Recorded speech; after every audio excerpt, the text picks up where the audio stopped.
Namami पाशं महताधरेणे, Namami पाशं महताधरेणे। Below 1008 Chintamani Pashnath भगवान की, 1008 शांतिनाथ भगवान की, वर्तमान शासन नायक श्री महावीर भगवान की, गौमतेश्वर बाहुबली भगवान की, अनंतानंद सिद्ध परमेष्टि भगवान की। मेरी साधना की सुमन तेरी वंदना में हर नमन, गुरु हर नमन, गुरु हर नमन। तेरा ध्यान मुक्ति का द्वार है, मानो जिंदगी का सार है। मेरी अर्चना की सुमन तेरी वंदना में हर नमन, गुरु हर नमन, गुरु हर नमन। बोलो परम पूजा चतुष्टि आदि सागर जी महाराज की, परम पूजा चतुष्टि महावीर कीर्ति जी महाराज की, परम पूजा चतुष्टि विमल सागर जी महाराज की। ठंडी लग रही है तो फिर आवाज ही नहीं आ रही आप लोगों की। बोलो परम पूजा चतुष्टि सन्मति सागर जी महाराज की। संयम सौरभ साधना जिनको करे प्रणाम, त्याग तपस्या तीर्थ का सुंदर सागर नाम, सुंदर सागर नाम। बोलो परम पूज्य दिव्य तपस्या आचार्य परमेश्वरी श्री सुंदर सागर जी महाराज की। विद्या के सागर थी, ज्ञान की थी भंडार, करती थी माता हम सब पे ये उपकार। जय गुरु माँ विजयमती माँ, जय गुरु माँ विजयमती माँ। बोलो परम पूज्य प्रथम गणेश विजयमती माता जी की, जैन धर्म की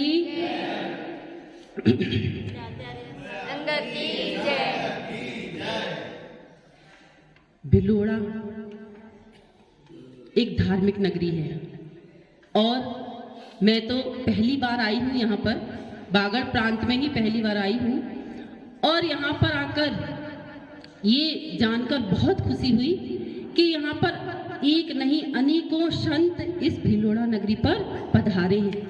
बहुत सौभाग्यशाली हैं आप लोग, बहुत ही पुण्यशाली हैं जो आप लोगों को गुरुओं का सानिध्य मिलता है। बहुत सारे संसार में जीव हैं, संसारी प्राणी हैं, लेकिन सबको गुरुओं का आशीर्वाद वचन सुनने को नहीं मिलता है। कितने अभागे हैं वो जीव जो अभी घर में रजाई में छुपे हुए सोए रहे हैं, लेकिन उसमें बहुत कम पुण्यशाली जीव हैं जो यहाँ पर धर्म श्रवण करने के लिए आए हैं। उसमें आप सब लोग बहुत सौभाग्यशाली हैं, बहुत पुण्यशाली है। प्रवचन तो आप लोगों ने बहुत सुने होंगे क्योंकि यहाँ पर साधु निरंतर आते जाते रहते हैं, बने रहते हैं। लेकिन उन प्रवचनों को सुनकर हमने अपने जीवन में उनको कितना ग्रहण किया, ये महत्वपूर्ण है। आज स्वाध्याय चल रहा था, उसमें एक बहुत अच्छी बात थी कि संसार में बहुत सारी वस्तुएं हैं, उसमें सबसे अमूल्य चीज, अमूल्य वस्तु क्या है? कोई बताएगा क्या है? आप लोग कहोगे कि धन पैसा, पर क्या वह बहुमूल्य है? तो फिर बहुत बड़ा आदमी होना, बहुत सारे मकान होना, बहुत सारे गाड़ी घोड़े होना, संसार की सब सुख सुविधाएं होना, ये पुण्यशाली, ये भाग्यशाली, ये अच्छी वस्तु है क्या? नहीं। आचार्य ने कहा कि सम्यक दर्शन होना संसार में बहुमूल्य वस्तु है। अगर सम्यक दर्शन एक बार आपके जीवन में आ गया, एक बार अगर हमको सम्यक दर्शन हो गया तो हमारा आधा संसार परिभ्रमण कम हो गया। एक बहुत बड़ा समुद्र आपके जीवन काल की तुलना एक लवण समुद्र से की है। अगर आपका पूरा जीवन इतना उम्र है और उतना बड़ा संसार परिभ्रमण है, टीवी का एंटीना डिस्टर्ब मत करो, अपने उपयोग को यहाँ लगाओ। जो लोग आते जाएंगे वो सुव्यवस्थित पीछे बैठते जाएं शांति से, क्योंकि फिर हम लोगों का भी उपयोग चेंज हो जाता ना। आप लोग दूसरी व्यवस्थाओं में लग जाते हैं।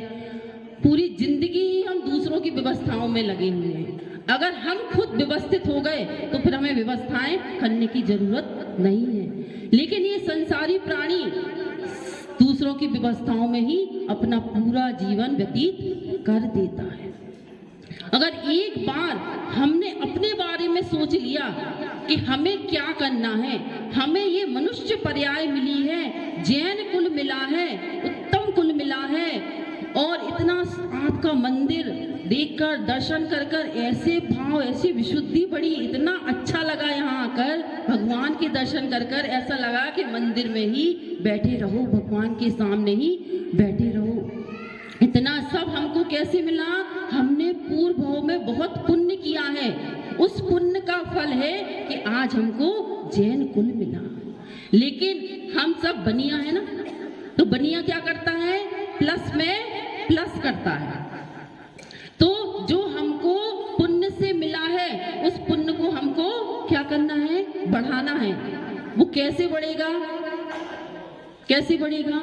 हमारे सटावश्यकों का पालन करके। तो सटावश्यक सबको पता है, लेकिन कहते हैं कि इस पंचम काल के श्रावकों के सटावश्यक ही बदल गए। देव पूजा के स्थान पर आपको क्या हो गया? पेट पूजा। देव पूजा के स्थान पर आजकल के पंचम काल के श्रावकों की कौन सी पूजा हो गई? पेट पूजा। जब तक पेट पूजा नहीं होती काम दूजा नहीं होता।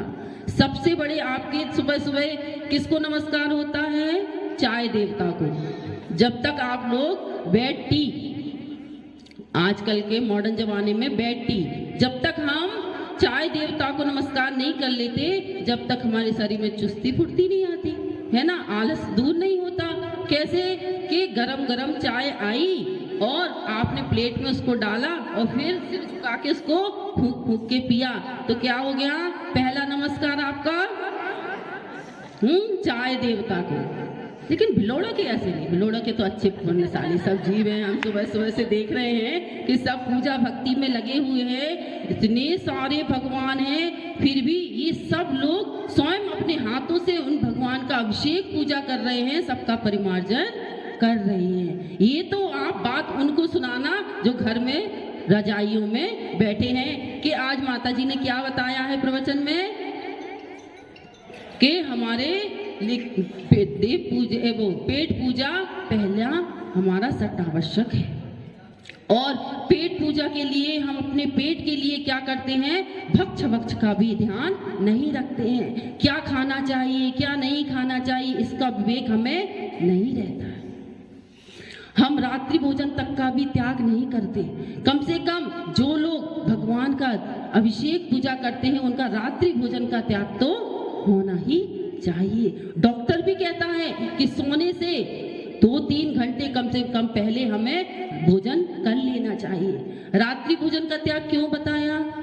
डॉक्टर भी इसलिए कहते हैं, वैज्ञानिकों ने भी रिसर्च किया है कि सूर्य के प्रकाश में विकर्षण शक्ति होती है। जब सूर्य का प्रकाश निकलता है तो सारे आप लोग देखते हो कि जीव जंतु अपनी अपनी जगहों पर छुप जाते हैं और सब कीटाणु का नाश होता है। और जैसे ही अंधेरा हो जाता है सब कीड़े मकोड़े बाहर आ जाते हैं। तो लाइट में आकर्षण शक्ति है और सूर्य के प्रकाश में विकर्षण शक्ति है।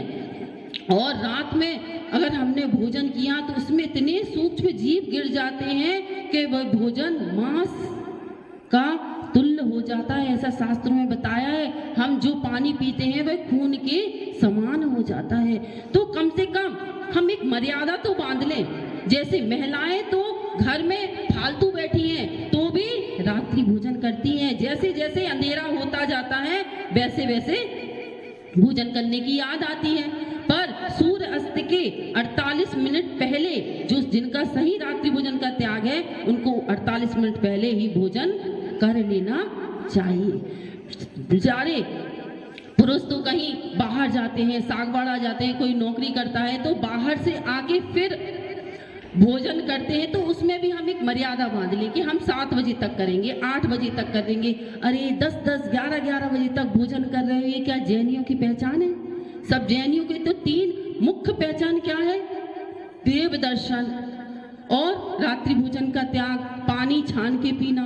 तो कम से कम हमारी ये कुलाचार है, ये तो हमें परमानेंट करना ही है, इनका नियम लेना नहीं है। तो आपके जन्मजात ही ऐसे संस्कार होने चाहिए कि हमें अष्टमूल गुणों का पालन करना चाहिए। फिर दूसरा क्या है? गुरु उपासती। कौन सा शतावश्यक है?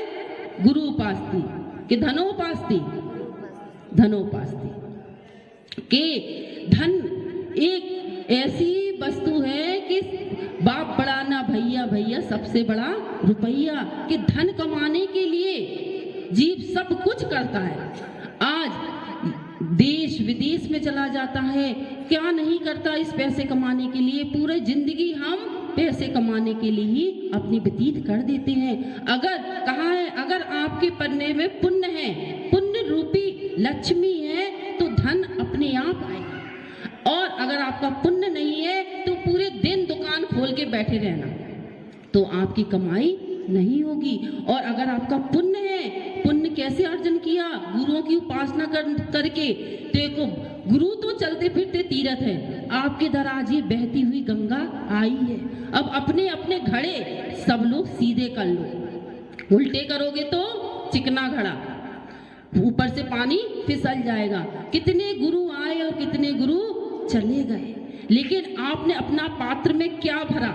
आपने अपने जीवन में उसको क्या ग्रहण किया? गुरुओं को, उपदेश को, क्या गुरुओं की भक्ति की आपने? ये महत्वपूर्ण है। तो ऐसे सनमति सागर के लघुनंदन गुरु आपके नगर में पधारे हैं, जो इतनी छोटी उम्र में भी जिन्होंने कितने सारे त्याग हैं। 160 प्रकार के अन्न होते हैं। कितने प्रकार के? 160 प्रकार के अन्न होते हैं। क्या हम पूरे उपयोग करते हैं? नहीं करते ना। उन अन्नों में आचार्य सिर्फ दो ही अन्न लेते हैं। कौन कौन से? कौन कौन से? सिर्फ मूंग की दाल और गेहूं, बाकी सारे अन्नों का त्याग है। ऐसे दिव्य तपस्वी सुंदर सागर महाराज आपके नगर पधारे हैं। और 170 प्रकार के मेवा मिष्ठान होते हैं, जिनमें कितने प्रकार के मेवा आचार्य ग्रहण करते हैं? सिर्फ 2, वो भी बहुत मुश्किल से। कभी हम लोग प्रार्थना करें कि आचार्य आप सिर्फ बादाम और मुनक्का, वो भी कभी कभी, वो भी उसमें भी कितने महीनों इनका त्याग रहता है। और आजीवन मीठे का त्याग है। हम लोग तो एक दिन मीठा नहीं खाएं तो क्या हो जाता है? मुंह कड़वा कड़वा हो जाता है। लेकिन आचार्य को देखो, आज 13 साल हो गए, 13 साल हो गए आचार्य को मीठे का त्याग है। इतनी छोटी उम्र में भी इतने सारे त्याग हैं। कितनी 10,000 लाख वनस्पतियां होती हैं, उसमें से मुश्किल से 10 ही रोज वो है ग्रहण करते हैं। ऐसे तपस्वी सम्राट के लघुनंदन दिव्य तपस्वी आपके नगर में पधारे हैं। तो आपको उनकी भक्ति में अपना पूरा तन मन धन और समय सबसे कीमती है। समय हर कोई नहीं देता, धन तो सब लोग दे देंगे, लेकिन आपका हमको क्या चाहिए? समय चाहिए। वो समय आप लोगों को देना है। कहते हर चीज का समय फिक्स है, आपके पास हर चीज का समय है। अगर डॉक्टर आपको बुलाए तो उसके पास 1 घंटे पहले पहुंच जाओगे।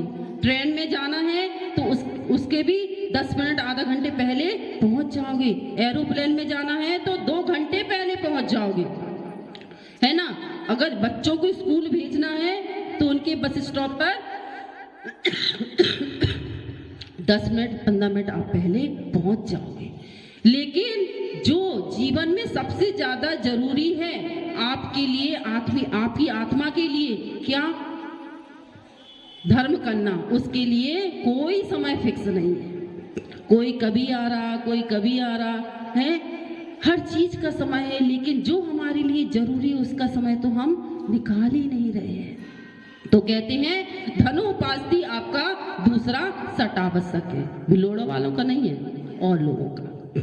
फिर सिगरेट, टीवी, बूट पॉलिसम, होटल जाना, टीवी देखना, अखबार पढ़ना, ये सब आजकल के श्रावों के सटावश्यक हो गए हैं। सबसे पहले शास्त्र पढ़ना, स्वाध्याय करने के लिए तो हमारे पास टाइम ही नहीं है, लेकिन अखबार पढ़ने के लिए सुबह से अखबार में पढ़ने के लिए हम घंटों निकाल देते हैं, समय अपना ऐसे ही व्यतीत कर देते हैं। तो हमें जो शास्त्रों में सटावश्यक बताए हैं, हमें उनका पालन करना है और अपने इस मनुष्य जन्म को सफल बनाना है। यह हमने जैन कुल पाया है, यह अमूल हीरा आपके हाथ में लगा है, चिंतामणि रत्न आपके हाथ में लगा है।